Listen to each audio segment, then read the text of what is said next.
Violence and punishment is basically about the importance of history. It's basically that you, in order to understand the present, you always have to return to the past. You have to know about past developments, about what happens in society over centuries in order to understand present day trends. Well, if you want to study big changes, obviously you have to depend a lot on what other scholars have written. So I'm very much indebted to a lot of scholars, but what I do basically is to put it all together, to examine things like transformation of punishment, or the development of homicides, and even mass murder, which I'm engaged in now in a new project. Try to examine this over the very long term and see how it changes over the centuries. Well, homicide basically is an indicator of the level of serious violence in society.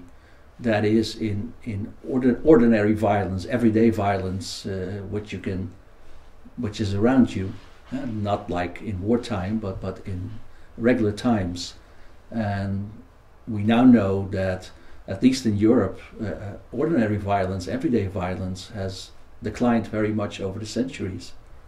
Violence always has meaning. It has meaning for the perpetrator, and many times also for the victim, because the events preceding them, they have a meaning in society. When people use phrases like meaningless violence, they basically, what they mean by it is that this violence should not have happened. The term meaningless violence actually signifies a greater concern about violence in society. It's very intriguing that over the long term you have a somewhat negative correlation between the incidence of violence and the fear of violence.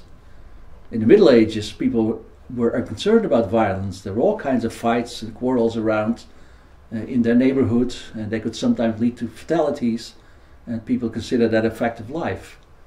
And it's only from the 19th century onward, when violence actually had much declined, that people first started to be concerned about being robbed and about gangs.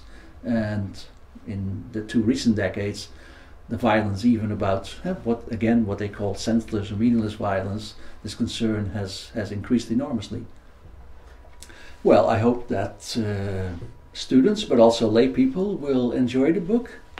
It's written in an accessible style, I believe, and I think they learn something about, well, the complexity of things and of society, in the sense that contrasting trends can go together. Like, we have a greater vindictiveness today, but it goes together with a much greater concern for crime victims.